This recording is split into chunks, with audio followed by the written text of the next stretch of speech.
जय हिंद दोस्तों, स्वागत है आपका ऐसे कॉन्सेप्ट एजुकेशन पे। आइए हम लोग आज पढ़ते हैं महात्मा गांधी के बारे में।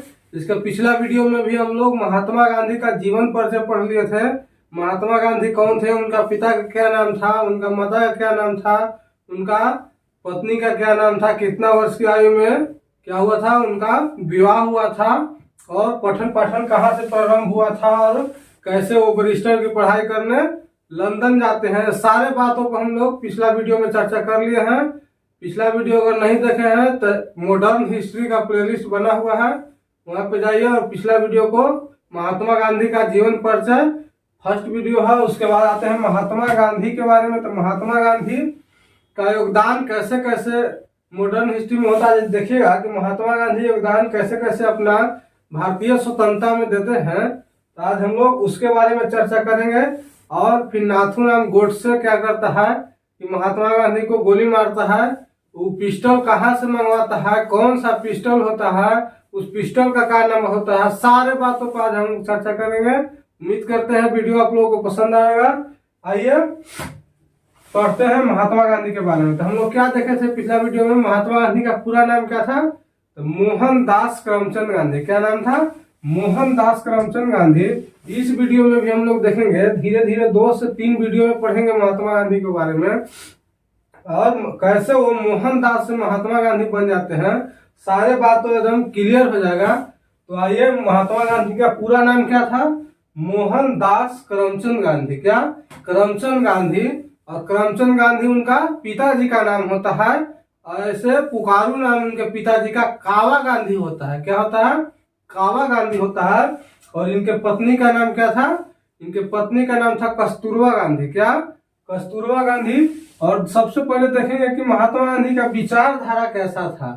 जब सारे बातों को, इनका जीवन परिचय हम लोग पढ़ लिए, आज देखेंगे कि महात्मा गांधी का विचार कैसा था, विचारधारा, वो कैसा विचारधारा को अपनाते थे। तो देखिएगा कि महात्मा गांधी सत्य और अहिंसा के पाठ पढ़ते थे। क्या, सत्य और अहिंसा पे चलते थे। सदा सत्य और अहिंसा, यानी हिंसा नहीं करना, लड़ाई झगड़ा नहीं करना, खून की नदियां नहीं बहाना, यानी वही होता है अहिंसा। यानी किसी के साथ हिंसा नहीं करना है, लड़ाई झगड़ा नहीं करना है और सदा सत्य के प्रयोग करना है। क्या, सदा सत्य वचन का प्रयोग करना है, सत्य बोलना है। ये सत्य और अहिंसा उनका कैसा था, विचारधारा था। किनका, महात्मा गांधी का। उसके बाद आते हैं कि दक्षिण अफ्रीका से भारत में का दाता अब्दुल्ला के मुकदमा लड़ने के लिए कहाँ गए थे, दक्षिण अफ्रीका गए थे। और लास्ट में कब लौटते हैं, तो लास्ट में देखिएगा तो 1915 ईस्वी में लौटते हैं। 9 जनवरी, कब देखिएगा तो 9 जनवरी 1915 ईस्वी को भारत लौटते हैं। और वही 9 जनवरी को क्या मनाया जाता है, प्रवासी भारतीय दिवस मनाया जाता है। 9 जनवरी यानी 1993 से लेकर के 1915 ईस्वी तक, कब, सॉरी 1893 से लेकर के 1893 से लेकर के 1915 ईस्वी तक रहता है। कहाँ में, दक्षिण अफ्रीका में। इसी बीच हम लोग पिछला वीडियो में देखे थे, वहां रंग भेद की नीति का शिकार होते हैं। और लगभग ये 1893 से लेकर के 1915 ईस्वी तक रहते हैं दक्षिण अफ्रीका में। और इस बीच वो 2 बार, तीसरा बार भारत आते हैं 9 जनवरी 1915 को। मगर बीच में भी 2 बार वो आए थे। एक बार कांग्रेस के सम्मेलन में भाग लेने आए थे और एक बार अपना पत्नी और बाल बच्चा को यहाँ से ले जाने आए थे, दक्षिण अफ्रीका ले जाने आए थे। उसी बीच वो क्या होते हैं कि दक्षिण अफ्रीका में ही रंग भेद की नीति का शिकार होते हैं। क्या, रंग भेद, गोरे काला कानून की नीति का वो शिकार होते हैं खुद। अब आते हैं कि इनकी आत्मकथा। इनका एक आत्मकथा है, इनका एक आत्मकथा पुस्तक है। क्या था नाम उसका, उस पुस्तक का नाम क्या था, यानी जो जिसमें उनका आत्मकथा लिखा हुआ है, उस पुस्तक का नाम क्या था, तो उस पुस्तक का नाम था सत्य के साथ मेरा प्रयोग। ये क्वेश्चन बहुत बार एग्जाम में पूछा हुआ क्वेश्चन है कि महात्मा गांधी का आत्मकथा का क्या नाम था, तो सत्य के साथ मेरा प्रयोग। ये महात्मा गांधी का आत्मकथा पुस्तक था। उसके बाद आते हैं कि इनके राजनीतिक गुरु, जैसे ही ये राजनीतिक में कूदते हैं, ये भारतीय स्वतंत्रता संग्राम में कूदते हैं, कि इनका राजनीतिक गुरु कौन होते हैं, तो गोपाल कृष्ण गोखले होते हैं। कौन होते हैं, गोपाल कृष्ण गोखले। इनका राजनीतिक गुरु होते हैं। और आध्यात्मिक गुरु कौन होते हैं? तो नारायण गुरु नाम था उनको। क्या नाम था? नारायण गुरु थे, जो आध्यात्मिक गुरु थे। किनके? महात्मा गांधी का। और राजनीतिक गुरु, बार बार पूछा हुआ क्वेश्चन है कि राजनीतिक गुरु कौन थे? महात्मा गांधी का जो एक राजनीतिक में सफल व्यक्ति थे महात्मा गांधी, उनका राजनीतिक गुरु कौन थे? तो उनका राजनीतिक गुरु गोपाल कृष्ण गोखले थे। कौन थे? गोपाल कृष्ण गोखले। और अगर आध्यात्मिक गुरु पूछेगा तो आध्यात्मिक गुरु नारायण गुरु थे। कौन थे? नारायण गुरु। उसके बाद इनका एक शिष्य से भी क्वेश्चन आता है। क्या? उनका एक शिष्या थी। कौन थी? शिष्या थे, शिष्य थी। कौन थी? मैडलिन अस्लैंड। क्या? मैडलिन अस्लैंड एक शिष्या थी। यहाँ से क्वेश्चन उठाता है बार बार, इसको भी हम लोग नोट डाउन कर दिया है। क्या? प्रमुख शिष्या थी मैडलिन अस्लैंड। और इसको क्या नाम दिए थे? तो ये मीराबाई जो कहे थे। क्वेश्चन आएगा तो क्वेश्चन उठाएगा मीराबाई से देता है, ऑप्शन में देगा मीराबाई, नहीं तो फिर मीराबाई देगा। तो पूछा कि मीराबाई का वास्तविक नाम क्या था? तो मैडलिन अस्लैंड। क्या? मैडलिन अस्लैंड। मीराबाई का वास्तविक नाम क्या था? तो मीराबाई किसने रखा था नाम? तो मीराबाई नाम महात्मा गांधी रखे थे। कौन? महात्मा गांधी इनको मीराबाई नाम रखे थे। मीराबाई कौन नाम रखे? तो महात्मा गांधी। इनका मूल नाम क्या था? तो मैडलिन अस्लैंड। आइए एक बार फिर से इसको देख लेते हैं। सबसे पहले आते हैं महात्मा गांधी का पूरा नाम क्या था? तो महात्मा गांधी का पूरा नाम मोहनदास करमचंद गांधी था। जो करमचंद है यहाँ, वो करमचंद उनके पिता का नाम क्या था? क्या? पिता का नाम था। ऐसे उनके पिता का नाम पुकारू नाम कावा गांधी था। क्या था? कावा गांधी था। और इनके पत्नी का नाम कस्तूरबा गांधी। क्या? कस्तूरबा गांधी। इनके 4 पुत्र होते हैं। और हम लोग देखे थे पिछला वीडियो में कि 13 वर्ष की उम्र में विवाह कर लेते हैं। और इनका विचारधारा कैसा है? महात्मा गांधी का राजनीतिक प्रयोग करते समय इनका विचारधारा कैसा था? सत्य और अहिंसा के मार्ग पर चलते थे। क्या? सदा सत्य बोलना है और हिंसा नहीं करना है। ये सत्य और अहिंसा पे चलते थे। और ये भारत कब आए थे? तो 9 जनवरी 1915 ईस्वी को भारत लौटे थे। 1893 ईस्वी से लेकर के 1915 ईस्वी तक कहाँ रहते हैं? दक्षिण अफ्रीका में रहते हैं। उस बीच 2 बार भारत आते हैं। एक बार क्या? एक बार स्वतंत्रता संग्राम में भाग लेने के लिए, और एक बार कब आते हैं? अपना पत्नी और बाल बच्चे को यहाँ से दक्षिण अफ्रीका ले जाने के लिए। उसके बाद आते हैं कि ये 9 जनवरी को फाइनली 9 जनवरी 1915 ईस्वी को भारत लौटते हैं। और इनका आत्मकथा बहुत बार पूछा हुआ क्वेश्चन है कि महात्मा गांधी का आत्मकथा का क्या नाम है? तो सत्य के साथ मेरा प्रयोग। क्या? सत्य के साथ मेरा प्रयोग महात्मा गांधी का क्या है? जो है आत्मकथा है। और उसके बाद क्वेश्चन पूछता है कि उनका राजनीतिक गुरु कौन थे, उनका आध्यात्मिक गुरु कौन थे? तो महात्मा गांधी का राजनीतिक गुरु गोपाल कृष्ण गोखले थे। कौन थे? गोपाल कृष्ण गोखले थे। और आध्यात्मिक गुरु नारायण गुरु थे। कौन थे? नारायण गुरु थे। और उनके एक शिष्या थे। क्या थी? शिष्या थी। शिष्या का नाम क्या था? तो मैडलिन अस्लैंड। क्या? मैडलिन अस्लैंड उनकी शिष्या का नाम थी, जिसको महात्मा गांधी ने मीराबाई बोल करके पुकारते थे। क्या? मीराबाई बोल करके पुकारते थे। यानी उनका मीराबाई नाम रखे थे। कौन? महात्मा गांधी। उसके बाद आते हैं उनके प्रमुख पुस्तकें के बारे में। वो कौन कौन पुस्तक लिखे थे महात्मा गांधी? तो महात्मा गांधी के पुस्तक के बारे में आते हैं। तो देखिए, सबसे पहला तो यही था आत्मकथा उनका, सत्य के साथ मेरा प्रयोग। तो यह था उनका आत्मकथा। क्या था? आत्मकथा। महात्मा गांधी का प्रथम पुस्तक कौन था? सत्य के साथ मेरा प्रयोग। यह आत्मकथा था। उसके बाद अनासक्त। क्या? अनासक्त उनका अपना लिखा हुआ पुस्तक था। और हिंद स्वराज। क्या?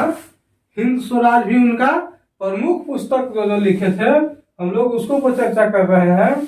हिंद स्वराज था। कौन? हिंद स्वराज। सत्य के साथ मेरा प्रयोग बहुत ज्यादा पूछता है, और हिंद स्वराज भी पूछता है।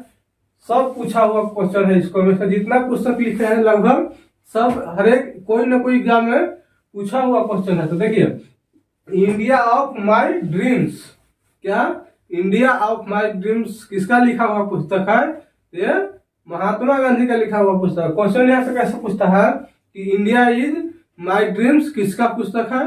ये महात्मा गांधी का पुस्तक है। उसके बाद सुनो विद्यार्थियों, ये बहुत कम बार पूछा हुआ क्वेश्चन है। क्या, सुनो विद्यार्थियों, एक इनका पुस्तक है, महात्मा गांधी का पुस्तक है। उसके बाद सत्य महाव्रत, कौन सा? सत्य महाव्रत।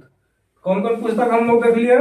सत्य के साथ मेरा प्रयोग, अनासक्त, हिंद स्वराज और इंडिया, कौन? इंडिया ऑफ माय ड्रीम्स और सुनो विद्यार्थियों। क्या, सुनो विद्यार्थियों और सत्य महाव्रत। कौन? सत्य महाव्रत इनकी महात्मा गांधी की प्रमुख महात्मा गांधी की प्रमुख पुस्तक था। उसके बाद आते हैं हम लोग पत्रिका पर। कुछ महात्मा गांधी के पत्रिका था, पत्रिका का विमोचन किए थे, तो आइए उनके बारे में देख लेते हैं। तो देखिए, महात्मा गांधी के प्रमुख पत्रिका में नवजीवन और एगो हरिजन। हरिजन बहुत बार पूछा हुआ क्वेश्चन है। हरिजन किनकी पत्रिका था? तो किनका था? महात्मा गांधी के द्वारा चलाया गया पत्रिका था, जिसका नाम था हरिजन। क्या, हरि के जन, क्या, हरिजन। उसके बाद नवजीवन, क्या, नवजीवन महात्मा गांधी के द्वारा चलाया हुआ पत्रिका था। और यंग इंडिया, जवान इंडिया, क्या, यंग इंडिया महात्मा गांधी के द्वारा चलाया हुआ पत्रिका था। और उसके बाद Indian opinion, Indian opinion, young India, Harijan और लास्ट में नवजीवन। क्या, नवजीवन। ये चारों पत्रिका को हम लोगों को याद रखना है। ये चारों पत्रिका महत्वपूर्ण है। और पुस्तक जो हम लोग देखे, पुस्तक में क्या क्या देखे? सत्य के साथ मेरा प्रयोग, अनासक्त, Hind Swaraj, India of my dreams, सुनो विद्यार्थियों और सत्य महाव्रत। क्या, सत्य महाव्रत इनकी प्रमुख पुस्तकें हैं। और पत्रिका अगर पूछेगा तो पत्रिका में नवजीवन, हरिजन, क्या, नवजीवन, हरिजन और यंग इंडिया और इंडियन ओपिनियन। क्या, इंडियन ओपिनियन। उसके बाद आते हैं कि महात्मा गांधी का मृत्यु कैसे हुआ था। लास्ट टॉपिक हम लोग को महात्मा गांधी का मृत्यु कैसे हुआ था। तो सबसे पहले हम लोग देखेंगे कि महात्मा गांधी का मृत्यु नाथुन राम गोडसे होता है। कौन? नाथुन राम गोडसे होता है। वो क्या होता है कि महात्मा गांधी दिल्ली के प्रार्थना सभा में जाते हैं। कहाँ? प्रार्थना सभा में भाग लेने जाते हैं। दिल्ली में प्रार्थना सभा होती रहता है और वही प्रार्थना सभा में जाते हैं महात्मा गांधी भाग लेने। और वहीं पे नाथुन राम गोडसे क्या करता है कि उनको गोली मार देता है। क्या कर देता है? गोली मार देता है। उस कौन सा दिन था? तो 30 जनवरी के दिन। क्या? 30 जनवरी 1948 ईस्वी को। कैसे कुछ क्वेश्चन पूछा, महात्मा गांधी की मृत्यु कब हुआ? तो 30 जनवरी 1948 ईस्वी को। किसने गोली मारा? तो नाथुन राम गोडसे। क्या? नाथुन राम गोडसे ने गोली मारा था। कितना बजे गोली मारा था? तो यह हम लोग देख लेते हैं। 5:17 पर गोली मारा था। गोली कौन मारा? नाथुन राम गोडसे। और किस तारीख को मारा? तो 30 जनवरी। क्या? 30 जनवरी 1948 ईस्वी को। कितना बजे गोली लगा था महात्मा गांधी को? तो 5:17 पर। कितना? 5:17 पर महात्मा गांधी को गोली मारा गया था। जो मारे थे नाथुन राम गोडसे। अब कौन सा पिस्टल से मारा गया था, कौन सा कांटा से मारा गया था? तो उस कांटा के नाम बेर कांटा था। क्या? बेर कांटा था। उस कांटा का नाम बेर कांटा। बेर कांटा उस पुस्तक कांटा का नाम था, पिस्टल का नाम था। उस पिस्टल को मंगाया कहाँ से गया था? तो इटली से। कहाँ से? क्वेश्चन पूछेगा कहाँ से मंगाया गया था? तो इटली से मंगाया गया था। बीपीएससी में इतना अंदर क्वेश्चन पूछेगा, बीपीएससी पीटी में पूछ सकता है कि कहाँ से मंगाया गया था। जो महात्मा गांधी को मारा गया था जिस पिस्टल से, उस पिस्टल को कहाँ से मंगाया गया था? तो इटली से मंगाया गया था। कहाँ से? इटली से। उस पिस्टल का नाम क्या था? बेर कांटा। और 9 mm का पिस्टल था। कितना? 9 mm का पिस्टल था। उसका नाम बेर कांटा था। वो इटली से मंगाया गया था। और उस पिस्टल का अगर नाम भी चाहिएगा आप लोग जानना, तो उस पिस्टल का नाम क्या था? बेर कांटा। और उसका नंबर कितना था? वो पिस्टल था कब था? 1934 ईस्वी का बना हुआ पिस्टल। सबसे पहले हम लोग देखेंगे कितना बजे गोली मारा, तो 5:17 में गोली मारा। कब? 5:17 में गोली मारा। उस पिस्टल का नाम क्या था? तो बेर काटा था। कहाँ से मंगाया गया था? तो इटली से मंगाया गया था। कहाँ से? इटली से मंगाया गया था। उसका नंबर क्या था? तो 606824 था उस पिस्टल का नंबर। और वो कब का बना हुआ पिस्टल था? तो 1934 ईस्वी का बना हुआ पिस्टल था। और वो पिस्टल 9mm का था। कितना का? 9mm का पिस्टल था। उम्मीद करते हैं वीडियो पसंद आ रहा होगा। और वीडियो पसंद आया तो वीडियो को लाइक, शेयर, कमेंट और चैनल को सब्सक्राइब जरूर कर लें। आप लोगों का अपना परिवार है, इसे बढ़ाने में सपोर्ट करें। जितना हो सके ज़्यादा से ज़्यादा वीडियो को शेयर करें। धन्यवाद।